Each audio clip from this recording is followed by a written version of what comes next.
Hello दोस्तों, मैं हूं महेंद्र कुमार साहब और आज हम देखने जा रहे हैं कि साझेदारी पूंजी खाता हम कैसे तैयार करते हैं और किस तरह से हम साझेदारी पूंजी खाते में स्थिर तरीके से, मतलब कि पिछले वीडियो में हमने देखा था कि स्थिर पूंजी खाते में किस तरह से साझेदारों का पूंजी खाता बनाया जाता है, और आज देखेंगे कि अस्थिर पूंजी खाता में किस तरह से पार्टनर्स कैपिटल अकाउंट बनाया जाता है, यानी साझेदारों का पूंजी खाता बनाया जाता है। इसके साथ ही हम देखेंगे कि जिस तरह से हम पार्टनर्स कैपिटल अकाउंट बना रहे हैं तो उसे हम परिभाषित भी किस तरह से कर सकते हैं, और जो लाभ हानि नियोजन खाता है उसको भी क्वेश्चन सॉल्व करते हुए उसको परिभाषित किस तरह से कर सकते हैं, आज हम देखेंगे इस वीडियो में। तो चलिए देख लेते हैं। तो आज एक क्वेश्चन है मेरे पास, उस क्वेश्चन को सॉल्व करते हैं हम लोग। तो जैसा कि यहाँ पे मेरे पास एक क्वेश्चन है वो मैं पढ़ लेता हूँ। अनुभव एवं काजल एक फर्म में 2:1 के अनुपात में लाभ हानि विभाजन के साझेदार है। मतलब एक फर्म है जिसमें अनुभव एवं काजल 2 साझेदार हैं। मतलब एक अनुभव और दूसरी काजल, ये 2:1 के अनुपात में, यानी अनुभव का 2 और काजल का 1, ये 2:1 के अनुपात में साझेदार हैं और उनकी पूंजी क्रमशः 60,000 और 40,000 है। मतलब अनुभव की पूंजी 60,000 है और काजल की पूंजी 40,000 है, ठीक है। और वर्ष के दौरान वे 30,000 का लाभ कमाते हैं, यानी जो प्रॉफिट है वो इस साल का 30,000 रुपये है। तो जो हम पढ़ते जा रहे हैं वो वहाँ पे लिखते जा रहे हैं ताकि हमें बाद में क्वेश्चन समझने में दिक्कत ना हो। साझेदारी विलेख के अनुसार दोनों साझेदार वेतन के रूप में प्रति माह 1,000 रुपये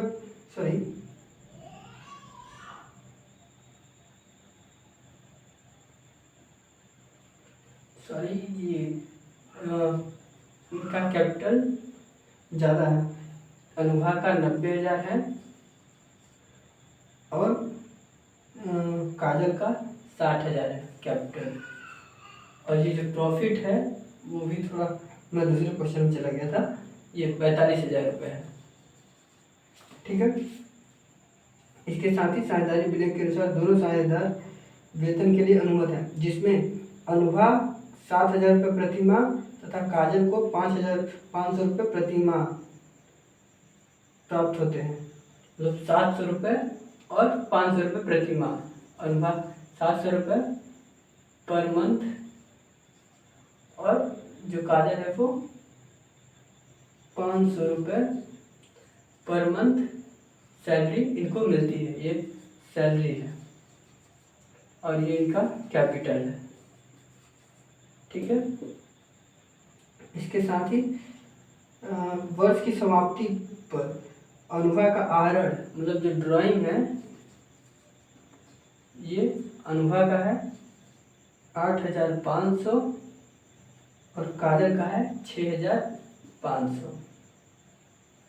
आहरण पर 5% की दर से ब्याज प्रभावित, मतलब जो इंटरेस्ट है, इंटरेस्ट ऑन ड्राइंग, मतलब जो आहरण है उस पर 5% दोनों से ब्याज दिया जाता है, ब्याज प्रभावित करते हैं। साझेदार का पूंजी खाता तैयार करें और यह मानकर चलना है कि पूंजी अस्थिर है। मतलब जो पूंजी खाता है वो अस्थिर है, यानी पिछले वीडियो हमने देखा था कि पूंजी खाता स्थिर था, तो उस समय हमने पार्टनर्स कैपिटल अकाउंट और पार्टनर्स करेंट कैपिटल अकाउंट बनाया। मतलब दो स्थिर, जब पूंजी स्थिर होती है तो उस स्थिति में स्थिर पूंजी खाते में 2 खाते बनाने होते हैं, एक चालू खाता और एक साझेदार का फिक्स खाता। लेकिन यहाँ पे जो खाता बनाना है वो स्थिर पूंजी खाता मानकर चलना है, मतलब जो पूंजी है वो अस्थिर है, यानी परिवर्तित होती रहती है। तो इस दशा में हम सिर्फ एक ही खाता बनाते हैं। तो और इसमें तो कुछ है नहीं, तो इसको सॉल्व कर लेते हैं हम लोग और देख लेते हैं। तो सबसे पहले हम क्या बनाएंगे इसके लिए, सबसे पहले हम profit and loss appropriation account बनाएंगे, लाभ हानि नियोजन खाता। तो हम लिख लेते हैं लाभ हानि नियोजन खाता। ठीक है, तो हम बना लेते हैं लाभ हानि नियोजन खाता। ये हमारा पर्टिकुलर है,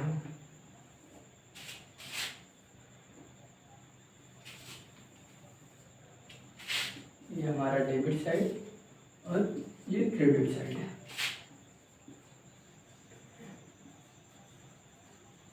पर्टिकुलर अमाउंट को हम शॉर्ट में लिख रहे हैं MAMT, पर्टिकुलर AMT। ठीक है, अब हम यहाँ से देख लेते हैं कि क्या क्या हमारे लाभ हानि नियोजन खाता में जाएगा। तो कैपिटल है, तो कैपिटल तो जाता नहीं है। अगर कैपिटल पे ब्याज होता है, यानी कोई ब्याज दिए होते, अगर इंटरेस्ट होता हमारे कैपिटल पे, तो वो इसके डेबिट साइड में जाता। लेकिन कैपिटल तो कुछ है नहीं। सबसे पहले प्रॉफिट है, तो प्रॉफिट लिख लेते हैं हम क्रेडिट साइड में। तो यहाँ पे हम लिख लेते हैं बाई प्रॉफिट को हम बैलेंस BD लिखते हैं, बैलेंस BD। ठीक, क्योंकि ये पिछले साल का है। तो 45,000 का प्रॉफिट लिख लिए हम, जो कि पिछले साल था। अब और प्रॉफिट के अलावा और क्या जाता है क्रेडिट साइड में, लाभ हानि नियोजन खाते में। तो अगर आहरण पे कोई ब्याज है तो वो भी हमारा लाभ हानि नियोजन खाते के क्रेडिट साइड में लिखा जाता है। तो जैसा कि यहाँ पे है हमारा इंटरेस्ट ऑन ड्राइंग, यानी जो हमारा इंटरेस्ट ऑन ड्राइंग लाभ हानि नियोजन खाता में जो आहरण पर ब्याज है वो लिखा जाता है, वो भी क्रेडिट साइड में। तो 5% है, तो ये जो 8,500 है अनुफा का, उस पर 5%, उसका 5% निकालना है। तो हम देख लेते हैं, यानी 425 रुपये आ जाएगा। तो किसका है अनुभा और काजल। तो अनुभा का कितना हो जाएगा 5%, 425 रुपये, और इसका 325 रुपये। तो काजल का 325 रुपये और अनुभा का 425 रुपये। तो टोटल कर लेते हैं 5 5 10 0 5 की 1 2 2 4 1 5 और 4 3 7, यानी 750 रुपये हमारा इंटरेस्ट ऑन ड्राइंग हो गया। ये तो था क्रेडिट साइड का। अब आते हैं डेबिट साइड की, डेबिट साइड में क्या लिखा जाता है। तो इंटरेस्ट ऑन कैपिटल है नहीं, तो पूंजी पे कोई ब्याज नहीं है, तो कोई बात नहीं, वो नहीं लिखा जाएगा। सैलरी है यहाँ पे, तो हम सबसे पहले लिख लेते हैं टू सैलरी। कितना है अनुभा और काजल। अनुभा का कितना है 700 रुपये पर मंथ और 500 रुपये पर मंथ, यानी 700 इंटू 12 और 500 इंटू 12, तो 12 से 8400 और 12 पंचे 60, 6,000। यानी जो अनुभा का है वो सैलरी 8400 रुपये है, या और काजल का जो सैलरी वो 6,000 रुपये है। इसके साथ सैलरी तो हो गया। अब तो और कुछ है नहीं, तो अब हम इसका टोटल कर लेते हैं, यानी दोनों तरफ का टोटल कर लेते हैं और देख लेते हैं किस साइड का अमाउंट ज़्यादा है। तो इस साइड का 14,400 आएगा, और अगर इस साइड का जोड़ते हैं तो इस साइड का अमाउंट ज़्यादा है, तो इस साइड का हो जाएगा 45,750 रुपये, और इस साइड में 45,750 रुपये। अब ये जो है इसको 45,750 रुपये में 14,400, अच्छा 14,400 हम माइनस कर देते हैं, तो कितना हो जाएगा, ये 50 का 50 आ जाएगा, प्लस 7 में से 4 चला गया 3, 7 में से 4 माइनस करेंगे तो 3 बचा, और 5 में से 4 गया 1, और 4 में से 1 गया 3, यानी 31,350 रुपये हमारा लाभ आ गया, यानी प्रॉफिट आ गया। तो ये हमारा क्या है, प्रॉफिट कितना, 31,350 रुपये। अब जो 31,350 रुपये प्रॉफिट है हमारा, इसको हम पुराने अनुभव और काजल में उनके पुराने अनुपात में बांट देंगे। तो 31,350 इंटू 2/3, क्योंकि दोनों का अनुपात जो है वो बटे में जुड़ जाता है, जुड़ के इनके बटे में आ जाता है। तो 2 और 1 3 हो गया, और निकाल किसका है, अनुभव का भाग कितना है 2। तो इसको हम देख लेते हैं।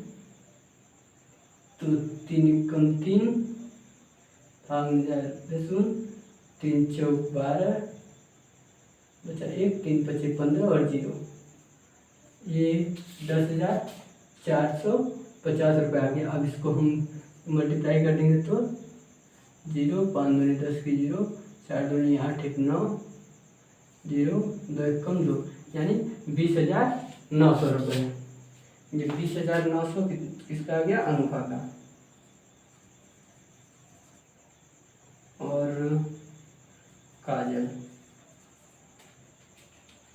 तो जो प्रॉफिट है वो अनुभव का कितना हो गया, 20,900।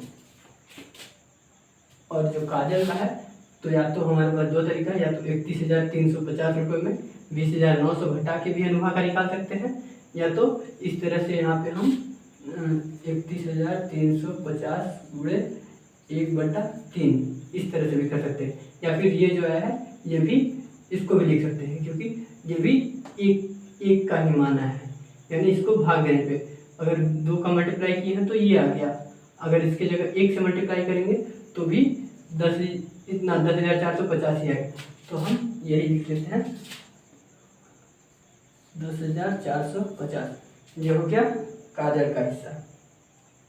अगर इसका टोटल करेंगे तो ये इसके बराबर आ जाएगा। देख लेते हैं कि सही है कि नहीं। तो 50 को 50 आ जाएगा, 9 4 13 के 3 हट की 1 0 है, 0 0 है, तो अगर एक जो हासिल है वो यहाँ पे आ जाएगा, और 2 1 3, तो सही आ गया 31,350। अब ये तो था 31,350। अब हम देख लेते हैं, ये था काजल का, और ये था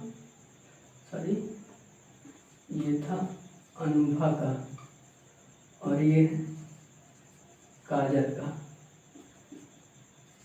10,450, ये था प्रॉफिट इनका।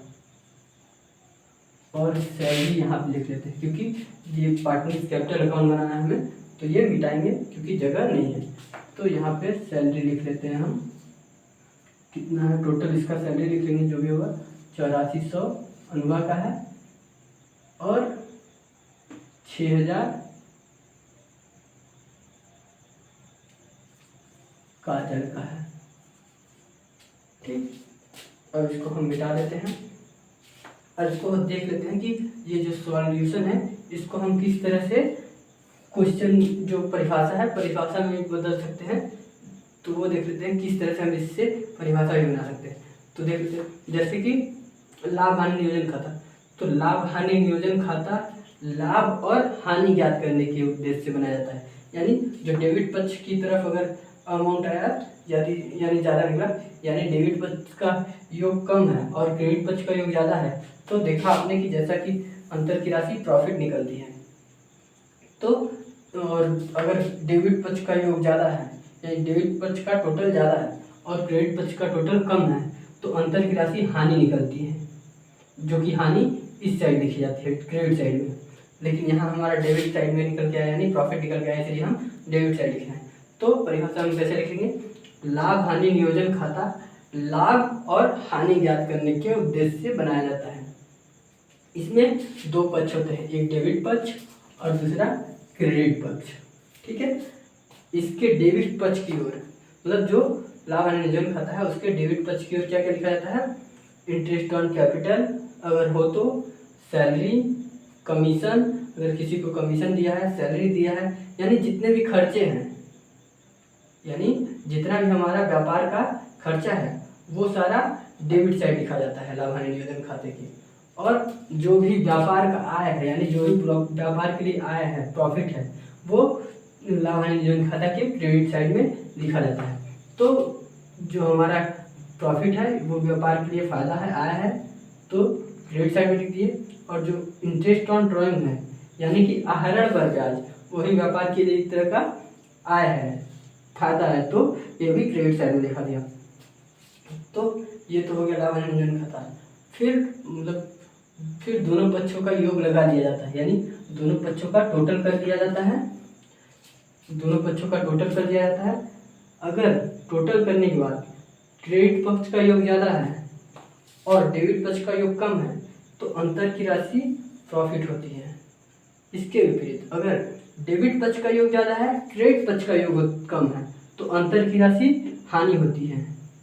इस लाभ हानि को, जो ये लाभ हानि है, इसको साझेदारों के पुराने अनुपात में या निश्चित अनुपात में उनके बीच बांट दिया जाता है, जैसा कि हमने यहाँ पे बांटा है। तो ये हमने साझेदारों के पुराने लाभ हानि अनुपात में बांटा है। तो साझेदारों के पुराने लाभ हानि अनुपात में बांटने के बाद उनके खाते में लिख दिया जाता है और उनके खाते में यहाँ से ट्रांसफ़र कर दिया जाता है। तो इस तरह से लाभ हानि नियोजन खाता बनाया जाता है। जी, इस तरह से हम इसको डिफाइन भी कर सकते हैं, यानी अगर पेपर में पूछा तो इस तरह से हम परिभाषा बना के लिख सकते हैं, कोई दिक्कत नहीं। तो ये तो था लाभ हानि नियोजन खाता का परिभाषा। अब हम इस पार्टनर्स कैपिटल अकाउंट बना लेते हैं। तो सॉरी, मैं डस्टर भूल गया, लेके आता हूँ। तो इसको लाभ हानि नियोजन खाता हम मिटा लेते हैं। हमारे पास जो पार्टनर्स कैपिटल अकाउंट बनाने के लिए जो भी डाटा चाहिए वो हमने लिख लिया है यहाँ और यहाँ किनारे साइड में, तो हमको दिक्कत नहीं होगी बनाने में। अब हम बना देते हैं पार्टनर्स कैपिटल अकाउंट। ये स्थिर और स्थिर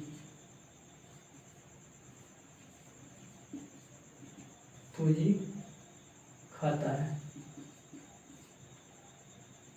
मतलब ये अस्थिर पूंजी खाता है।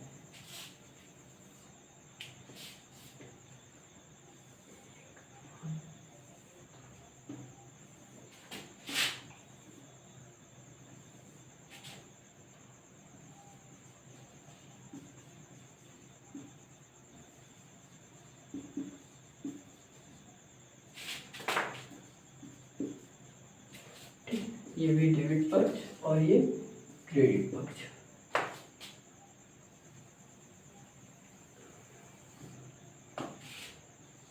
ये हमारा पर्टिकुलर हो गया, सॉरी पर्टिकुलर, ये अनुभव हो गया,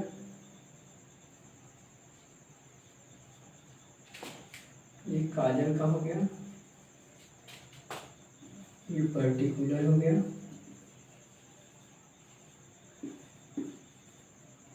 सॉरी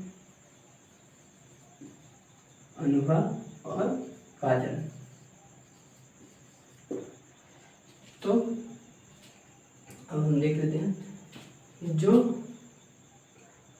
जो भी इनको प्राप्त हुआ, यानी जो भी अनुभव और काजल को प्राप्त होगा, जितनी भी पार्टनर्स को मिलेंगी सारी प्राप्तियां डेबिट साइड, यानी जो भी मिलेगा वो इनके क्रेडिट साइड में लिखा जाएगा, और जो ये निकाल के ले जाएंगे वो सब डेबिट साइड में, यानी जो भी इनका खर्चा है वो डेबिट साइड में। तो देख लेते हैं पार्टनर्स कैपिटल अकाउंट में by credit by balance BD, यानी जो कैपिटल होगा वो बाई बैलेंस बीडी के तौर पे दिखाया जाता है। तो कितना कैपिटल है इनका 90,000 और काजल का 60,000। इसके अलावा सैलरी है कितना, तो वो लिख देते हैं बाई सैलरी कितना है 8400 अनुभव का है और 6000 काजल का है। इसके अलावा और क्रेडिट साइड में जो लाभ था यानी जो प्रॉफिट मिला था इनको, ये लिखा जाएगा। तो बाई प्रॉफिट ना लिख के हम लोग प्रॉफिट एंड लॉस जो जिस खाते से आया है वो लिखते हैं। तो profit and loss appropriation account, sorry short में लिख रहा हूँ एप्रोप्रिएशन अकाउंट। ठीक है, कितना था 20,900 अनुभव का था और 10,450 काजल का था। इसके अलावा और क्रेडिट में तो कुछ आएगा नहीं, इंटरेस्ट ऑन कैपिटल है नहीं, बस सैलरी है और जो प्रॉफिट मिला है वो है। ठीक है, तो ये जो था जितना हमने लिख दिया है। अब देख लेते हैं कि इनके डेबिट साइड में क्या जाएगा।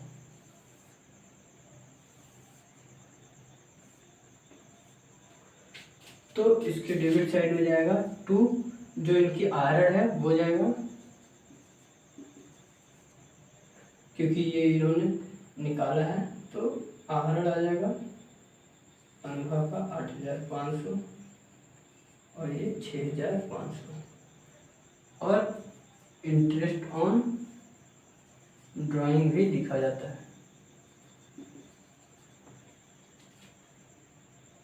कितना है इंटरेस्ट ऑन ड्राइंग, इनका 425 रुपये था और इसका 325 रुपये था।